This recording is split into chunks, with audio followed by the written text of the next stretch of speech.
everyone, my apologies for the delay on these next couple of videos. As you guys have probably seen if you've been watching the streams, which are now on YouTube by the way if you haven't caught them, I have had a real struggle with the origin trait and specifically the perk tier list this season.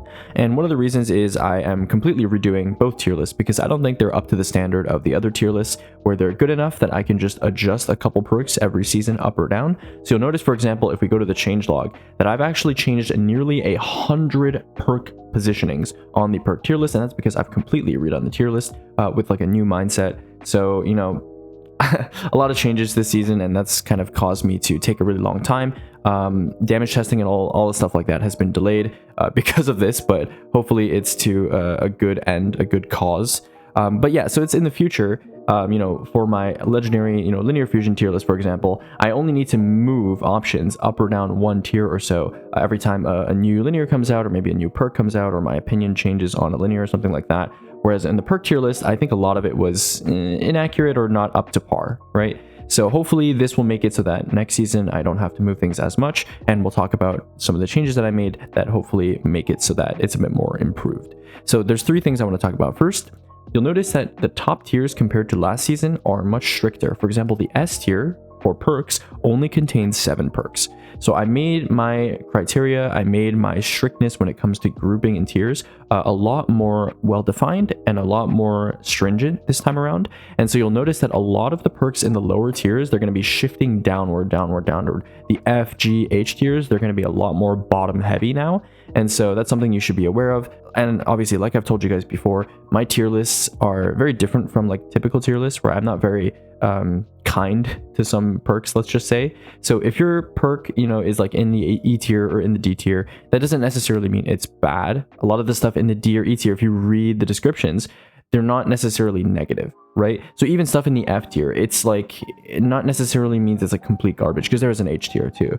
So you always have to look at things relatively speaking. You know, anything in the S, A, B, or C tier, really, even C tier sounds bad, but there's some decent perks in the C tier. So my kind of, maybe I shouldn't even use lettering for tiers, because people all have this preconception of, you know, C tier equals bad. Even B tier might equal bad for some people. So, you know, maybe I should use like a numbering system or something instead, or like a class system. But you know what? I digress. I think you guys are already aware of kind of how that works. So that's number one.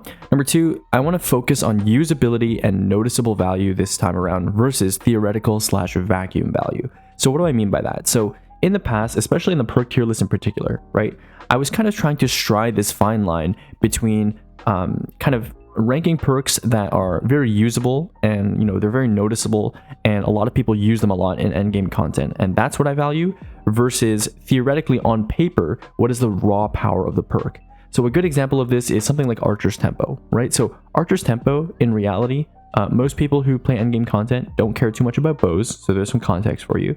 And number two, there is this context that there are other perks right now that are vying for the spot of Archer's Tempo, whether it's Archer's Gambit if you're willing to hipfire, whether it's double damage perks, double splash perks on bows, there's competition for that slot. In a vacuum though, Archer's Tempo is a great perk. It's on hit, which we like in endgame content, and of course it's basically a free DPS / uptime boost, which is excellent. So it's vacuum versus real usage, and this season I decided to really lean into real usage rather than looking at perks in a vacuum, which I think was a mistake in previous seasons and made my job a lot more difficult than it needed to be. So that has resulted in a lot of tier shifts, which is why there's like 98 changes to the perk tier list when there's only like, you know, 190 perks in this game, right? And then finally, I added these perk / trait categories, which are pretty cool. Basically what they do is they organize perks into groupings where each grouping is designed to go after the same common goal. So let me give you a really strict and clear example. If we go to the ability section, right, ability perks, these are perks that specifically are meant for giving you ability regen. Demo, Pugilist, Strategist, Thresh, Wellspring, right? Grenade, melee, class, super, and everything, right? So pretty cool. And you know, this is good for informational purposes. Obviously, you can see the ranking of a specific perk type, right? Maybe you're looking for the best ability regen perk or ability regen origin trait. You want to look it up. You can use this. You can use this filter, right? But the other cool thing that I did with this is I actually used it to help me rank. So if we go ahead and look over here, you'll see perks, for example, I've split into 11 different categories, and I've ranked all of them individually into like these sublists from top to bottom. And so what I did was I repeatedly compared the top row. I took the best perk from these, 11 in the top row. I deleted that perk, and then I moved everything underneath it upward so that we have a new top row, and then I compared the top row again. Now for perks, this ended up being a massive headache because you're essentially doing 11 comparisons across the top row, almost 200 times for every single perk in the game, which is completely unsustainable. It gave me a huge headache. Now it worked for origin traits because there's less of them in less columns, but just know that this was kind of part of my methodology. It was kind of interesting, so pretty cool. I thought I'd mention that. So yeah, that's pretty much it for the intro. That's all the changes that I made to my system, mindset, process, whatever you want to call it. Let's actually go into the changes this season. So first, I want to start with origin traits. You'll notice origin traits, again, the top tiers are a bit more stringent this time around, and you'll notice some shifts of placements. So let's actually talk about that. Let's go ahead and look at the changelog. So in the changelog here, I've actually sorted by resultant tier, something which I didn't do in previous seasons, but I think is a bit more readable this time around. So let's go ahead and briefly go from top to bottom, or actually let's start from bottom here because this is the S tier. It's sorted alphabetically. So Dark Aether Reaper, I moved it from A to S. I think last time we made this tier list, I kind of underrated the neutral play potential of Dark Aether Reaper. I thought it was kind of like an overflow perk, and I was distracted by the idea that, like, for example, let's say Bittersweet. If you want to overflow Bittersweet, you actually need to get kills with Bittersweet to generate that charge and then blow it up so that you can overflow, right? Which I was like, that's kind of annoying. There's better overflow perks and refill perks in PvE, so I gave it an A tier. However, I failed to consider that not only is this perk, a decent splash effect, like the explosion is pretty high damage even if it's a very small radius, so it's decent on primaries, but if we ever get something like a machine gun with Dark Aether Reaper, I think this is going to be an excellent origin trait. So just in general, I think there's a lot of weapons that make good use of this in neutral play, so I decided to move it into the S tier. Let's talk about the new entrants into the A tier. So we have Ambush, Dreamwork, and Radiolaria Transposer. I think I overrated the Ambush damage boost significantly. If we compare it to something like Nanotech Tracer Rockets in the same origin trait slot, I think Nanotech is far more consistent, far more easy to proc, and it's just across your entire reserves, right? So Ambush, I think, it's a good damage boost, but it's for too short of a time, and it applies to too few weapons and too few scenarios. We have Dreamwork, B to A tier. I think the community in general has a very negative sentiment towards Dreamwork. And that's kind of for a good reason, right? Obviously, it was nerfed a lot compared to the days of having a 20 mag horseman. But I do think if we're going to be honest with ourselves, when I was making this tier list, a lot of people were like, why do you have Dreamwork so high? Isn't that really bad? Most people think this origin trait is pretty bad now, right? However, if we look at the way that refill origin traits are used in endgame content, which is basically like overflow rockets and stuff like that, right? Restoration Ritual and Runneth Over essentially function the same way with the same ease of use. The only downside to Dreamwork is, of course, that you need to have allies near you or some sort of ally to like do assist stuff with you. But Runneth Over does the same thing, and nobody has that kind of negative conception toward Runneth Over. So I think Dreamwork is deserving of being in the A tier. It's perfectly capable of overflowing a Dreamwork origin trait weapon pretty easily. The requirement is super easy, and much like Restoration Ritual and Runneth Over, you can't proc it like multiple times, I guess, during a damage phase. Realistically, I guess Runneth Over you can, but you have to like manually reload, right? Which is not ideal. So yeah, that's how Dreamwork has gone from the B to the A tier. Radiolaria Transposer has gone from S to A. I think I overrated how much the pools do. When this origin trait is not enhanced by the artifact, it is just fine, right? It's still counter based, so you have to get 3 minor kills, which is not amazing, right? It's just fine for an origin trait of its stature. And the damage pools, they actually don't do very much damage compared to other splash perks, so I thought it, a little bit overrated to put in the S tier. It's obviously still really good, but I would put it in the A tier, given the kill requirement and the damage pools not doing as much as I originally estimated them to do. Bitterspite, I moved from the A to the B tier. I think it just overrated the damage requirement ease of use. For reference, Field Tested is in the B tier, so I think Bitterspite being in the B tier kind of makes sense too. They're both neutral kind of reload boosting perks for the most part. Obviously, Field Tested has more stats too, but most people use it for the reload in PvE. And I think Bitterspite, you do have to take a fair amount of damage to get the max stacks, and you're not guaranteed that damage in all content. Obviously, you do take a lot of damage in endgame content. And there's a lot of regen, sustain going on, but still, I don't think it's like super consistent enough to hang with the stuff in the A tier. C tier stuff, we have Psychohack, Vanguard's Vindication, and Wildcard. So Psychohack, it got moved down a tier for basically the same reason that I moved Slice down a tier in the other tier list, and that's because the damage reduction is, number one, it's too small. Obviously, Slice is a different story. Sever is a big damage reduction, but 10% is pretty small. It's a short amount of time, and generally speaking, the amount of use cases where you need damage reduction like this is, pretty unlikely, right? So, I talked about praising this origin trait on stuff like Father Sins for maybe like a day one. You want to shoot a boss in the head a couple times, proc Facet of Solitude or something like that. And yeah, you can use this for that, but it's kind of hard to notice, right? 10% damage reduction is, you know, kind of hard to notice. So remember how I said I'm moving towards like noticeability, usability metrics when it comes to, you know, what is the tier that I'm going to put things in. I think Psychohack is pretty hard to notice, so I put it in the C tier. Vanguard's Vindication, there was a correction from Compendium here. It's not 7 HP on kill, it's 10 HP. And if you're using a weapon that can get sprees pretty easily, this can be noticeable in some cases, obviously not super noticeable. So I decided to put in the C tier. I think it's way better than the other origin traits in the E tier, for example, like, you know, Suro Synergy. Wildcard, the splash on the Telesto bolts is very small, and there is an internal cooldown. And if you kill a miner, you know, you waste your internal cooldown and you only make like 1 bolt, right? So it's not amazing, right? Obviously, it's cool to see a bunch of Telesto bolts erupt from like a bigger target, but it's more of a gimmick, and it is kind of noticeable, but it's more of a gimmick than something like Radiolaria, right? So I put it in the C tier.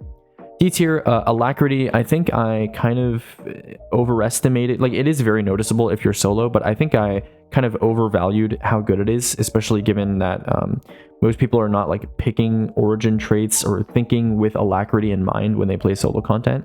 So I think I kind of shifted it into the D tier for that reason. In general, on average, I would say this perk is less noticeable than stuff in the C, B, or A tier, just because of its, you know, kind of context restriction, right? Omelon Fluid Dynamics, again, little overrated versus other perks in the same tier. And most of these, the remaining changes are just like minor tier shifts. The only major one I would say is Crossing Over. Crossing Over, I originally had it in the C tier because it is like a free damage boost, but it's so small that it's essentially unnoticeable. And if we're going to go by noticeability metrics, some of the stuff in the E tier, like, you're going to notice it from time to time, depending on your loadout or depending on, you know, the context. But I think Crossing Over, that range and handling boost that you get in the top half of the mag is way too small to notice in PvE. And I would say in the bottom half of the mag, the damage boost that you get essentially equates to like under 2% of a damage boost, which is like nothing, which is kind of like nothing. It's like high impact reserves, but like way worse. So essentially unnoticeable as well. So Crossing Over, I gave it an F tier because that's like the unnoticeable tier. Okay, that's pretty much it for origin traits. Tried to make that pretty fast. Now, perks, for obvious reasons, I just can't like talk about everything that I changed in perks. So I have a little notepad here, and I'm just going to talk about the highlights. Okay, so the perks that most people are most likely interested in that I changed. I'm not going to talk about how, like, you know, Compulsive Reloader went from E to F tier. Okay, so a lot of the stuff in the bottom tiers here, you'll see that like slight tier restructuring happened. This is what I was talking about earlier, where the top tiers got a lot more strict and stringent. So this kind of trickle down effect happened where the bottom tiers got kind of pushed down, and so the list is even more bottom heavy now than it used to be. Okay, so first let's talk about Air Trigger. So Air Trigger, I moved from B to A tier. Last season, I think I underrated its reload potential and clarification on reserve. So what I mean by that is this thing basically does the same thing as field prep. So it gives you the same reserves. I think last season the compendium was not 100% certain on this, or Bungie patched it so that it's like better now. But yeah, it has literally the exact same reserve count buff as field prep, whether it's enhanced or unenhanced.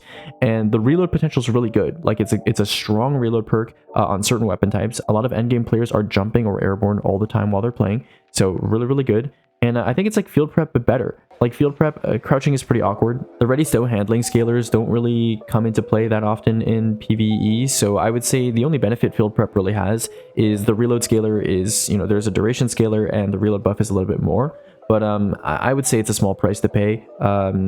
You know, the reload being a little bit lower on Air Trigger, because being airborne is just so much less awkward than crouching, I would say. Crouching is like something you have to like intentionally do. So Air Trigger, that's why it's in the A tier. I think it's like one of the most solid reload perks in the game on certain weapon types. So yeah. Attrition Orbs C to B tier. Area Denial Frame, don't need to really say much more. Before, you know, Attrition Orbs was kind of like, yeah, you can proc it, you know, pretty often on certain primary types like multi-mock, for example. But the Area Denial Frame really just made this perk like a lot better.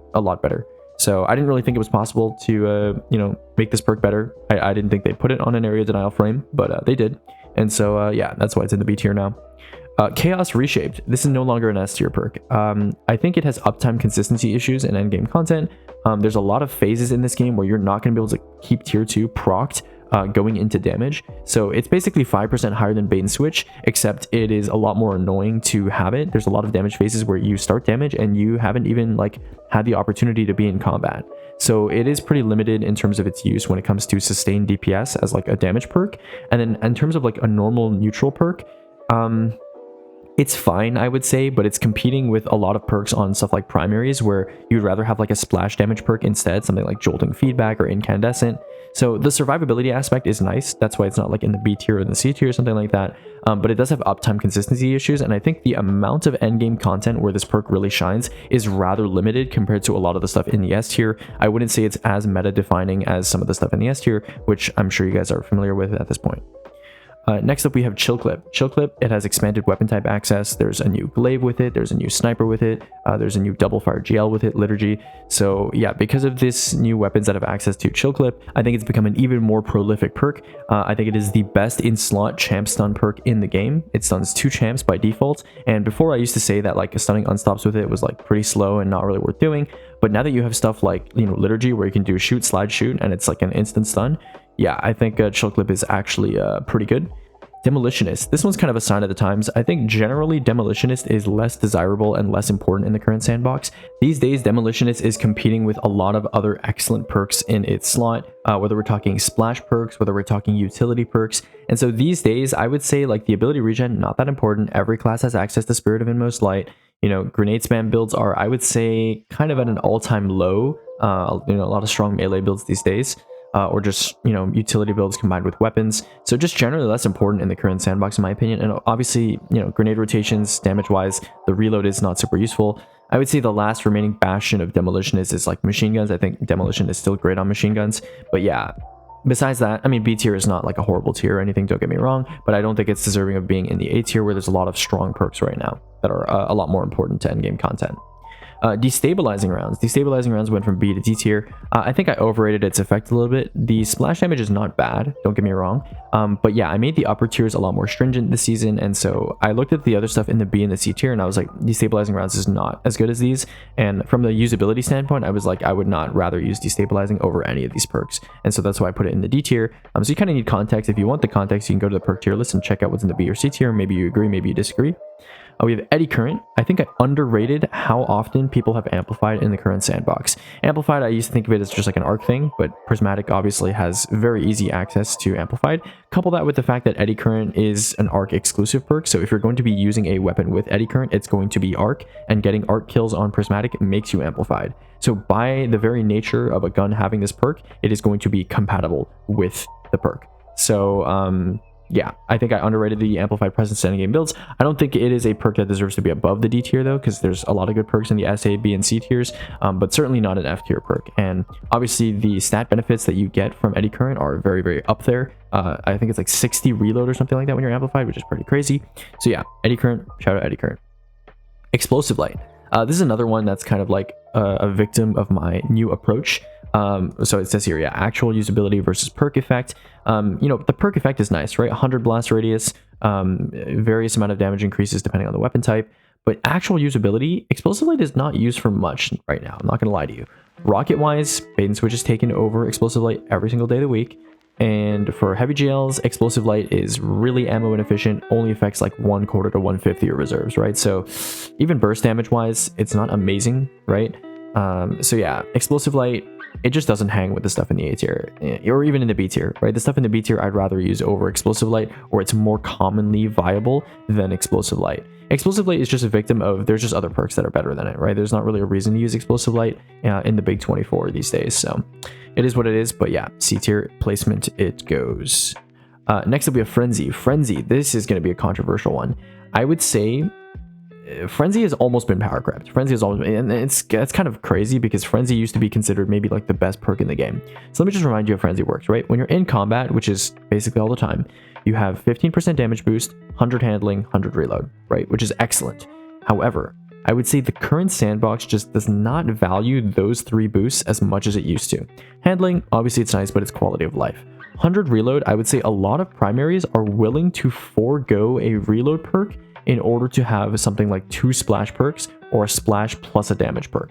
And the reason for that is because reload really isn't a hugely contested stat these days. It's not absolutely important like it used to be. You know, that classic Destiny combo of reload perk in the 3rd column plus damage perk in the 2nd and the 4th column. is just not as prevalent as it used to be, right? People are taking double splash perks or splash plus damage perks for high lethality on primaries way more now.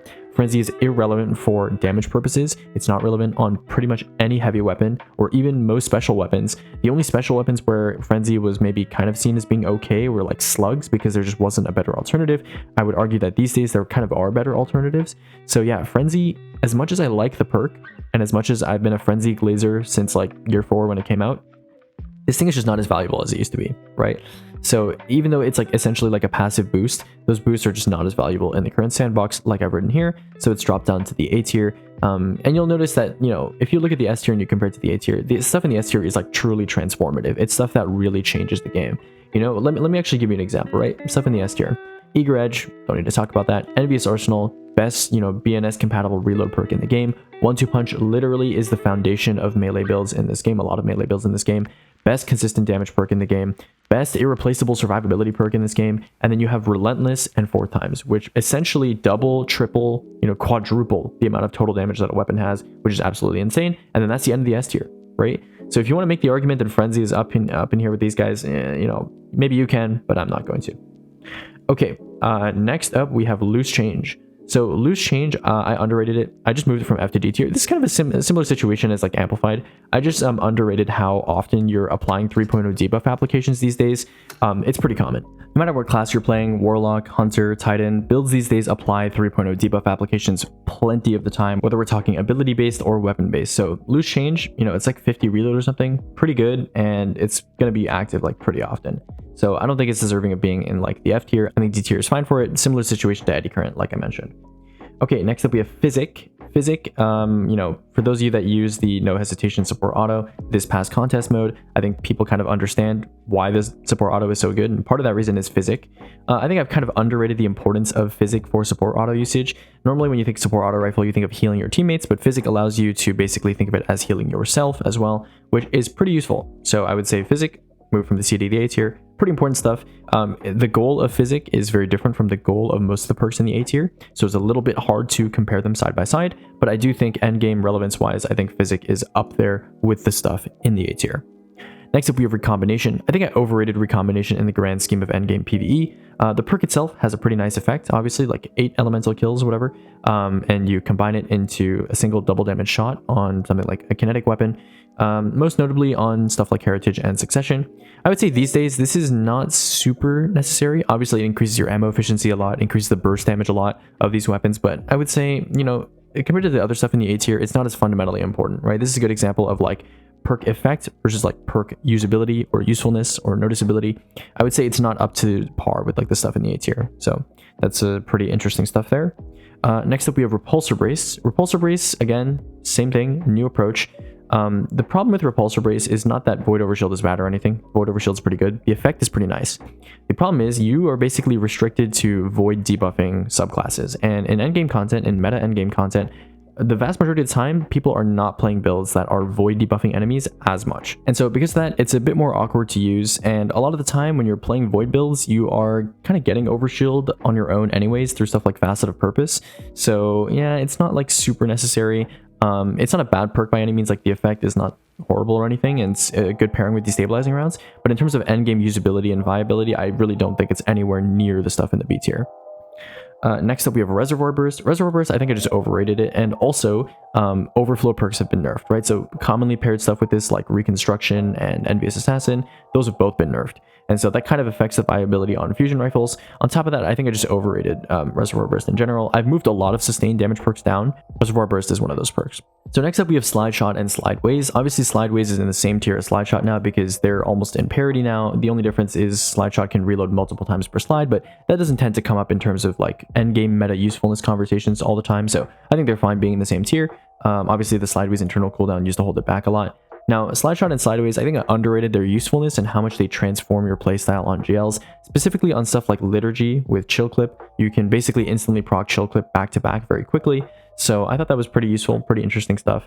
And so I decided to put it in the B tier because it is quite noticeable and does change the way you play, which is kind of, you know, the defining feature of stuff in the higher tiers in this tier list. And so yeah, that's why I decided to move Slideshot and Slideways up so many tiers.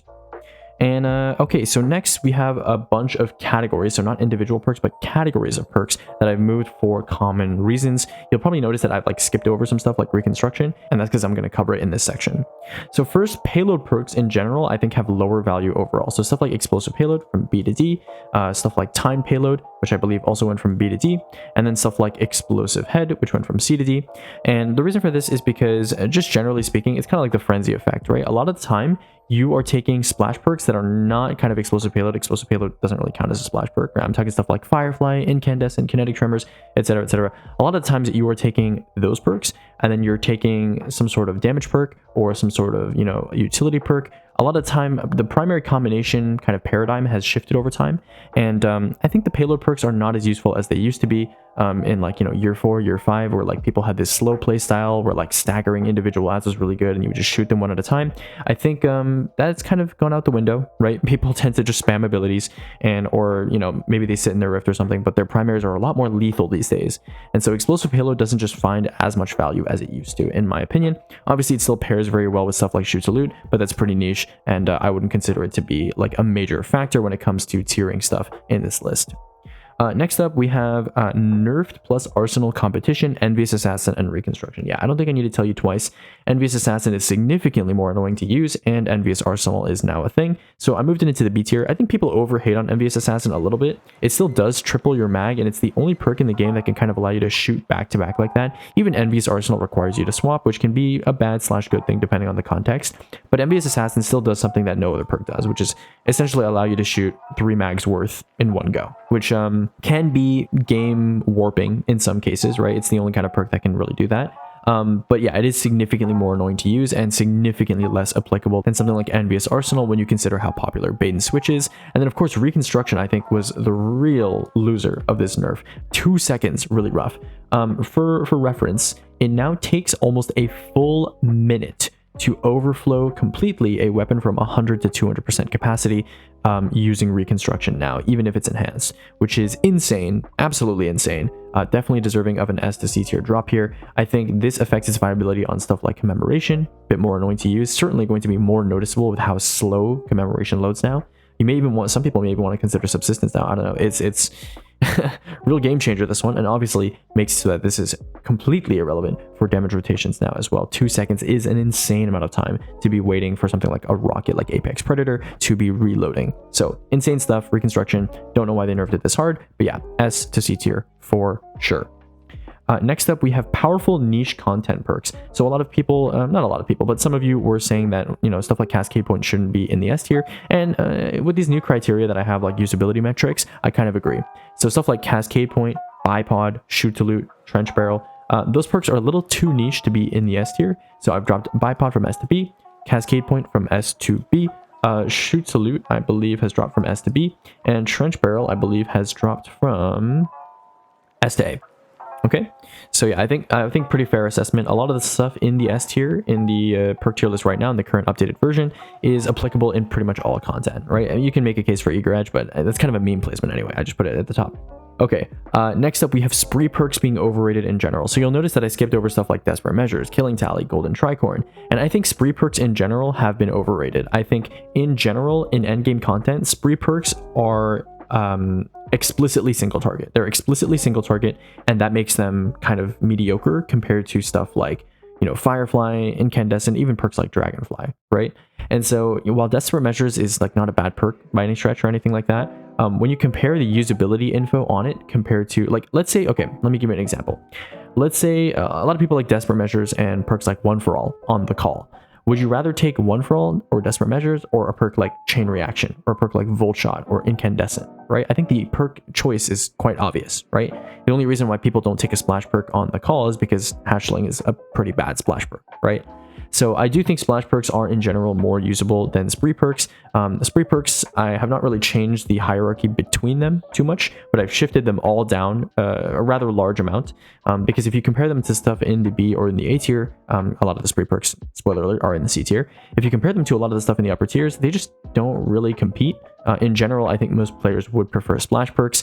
And you have to think about it like this. I've talked about this before, I believe, on this channel, but splash perks are essentially spree perks or like single target damage perks in disguise, right? Because let's say if you have a perk that, you know, triples your damage, right? It basically allows you to clear a room 3 times as fast. If you have a splash perk, the explosion from the splash perk is essentially, you know, lowering the TTK of the enemies that are near the target that you just killed, or, you know, whatever targets you applied the splash to. They effectively act like a single target damage perk, but they're like in the moment and they're on hit, so they're a little bit more lethal. And they, obviously some of them also synergize with, you know, 3.0 subclass activations, right? So yeah, that's kind of my thoughts on the whole like splash versus spree situation. If you're interested, you can see the hierarchies of both in the perk tier list. I've made a splash category and a spree category that you can filter by if you're interested in that sort of thing. And then finally, let's go over new perks, right? So new perks, you know, some people have questions about them. Closing Time, obviously a PvP only perk, so it's in the H tier. Envious Arsenal, don't think we need to talk about that one. Jolting Feedback, you know, I was kind of on the fence where I should put this. I decided it is a better perk than Volt Shot, and it kind of covers the weaknesses that Volt Shot has. Volt Shot's great, right? It's one of the better ad clear perks in the game, but the big problem with Volt Shot is it's not on kill. It's on kill reload, and then you have to shoot to apply it, whereas Jolting Feedback isn't even on kill, it's just on hit. And if you're amplified, this perk applies Jolt very quickly on a lot of weapon types. So, you know, if they were ever to give this thing to something like an area denial frame, I think I would be very excited. Let's just say I'd be very excited if they gave this to something like an area denial. But just for now, like even on the primaries that it currently exists on, so like on Pyroelectric, for example, it's still very, very good. It's still a very, very good perk. So yeah, it's near the top of the A tier, if I'm not mistaken, one of the best ad clear perks in the game. And obviously, since we're making a tier list for endgame content, on hit is preferred over on kill. Lone Wolf is essentially Snapshot for specials. If you look at its ADS reduction scaler, it's actually pretty good, right? If you're alone, it's better than Snapshot for specials. If you're not alone, if you enhance it, it's like almost Snapshot for specials. So I gave it a G tier instead of an H tier. Some people use Snapshot and like speedrunning for stuff in endgame PvE, so it's more useful than this stuff in the H tier, but you know, it's still not going to escape the G tier for obvious reasons. Next we have Rhyme Stealer. Rhyme Stealer is kind of in the same boat as Repulsor Brace. It's like not a bad effect, but it's restricted to one of the worst subclasses, right? So if you want to make full use of Rhyme Stealer, you kind of have to have Whisper of Rhyme on, right? So you can get a max of 8 Frost Armor stacks. And you kind of have to be playing Stasis, right? Because unless you're running something like Rhyme Stealer Chill Clip, which reduces the overall like quality of life of the actual weapon that you're, you know, talking about, like the Stasis weapon you're rolling, it's just kind of okay. Like if you want to run a headstone weapon, like you can, but you need a way to consistently free stuff if you want to make use of Rhyme Stealer and keep your Frost Armor stacks up. So it is kind of restricted to one of the worst subclasses in my opinion. It's certainly synergistic, very synergistic with that subclass, but the amount that it's restricted in endgame content, it's just a little too much to really be in the upper tiers. And then finally, Withering Gaze. Withering Gaze, it's kind of in the same boat as stuff like Cascade Point and Bipod and Shoot to Loot and Trench Barrel, stuff like that. It's niche, but it's irreplaceable in specific scenarios, right? If you need an on-demand weaken on shot, not on kill, and you want it on any subclass, Withering Gaze does that. And no other perk in the game does that. And you might not be asking for that, but the people that are asking for this are definitely going to need this perk. So yeah, that's why Withering Gaze is in the B tier. Okay, that pretty much wraps up all I want to say about perks and origin traits this season. I'm going to obviously leave the link to the spreadsheet in the description.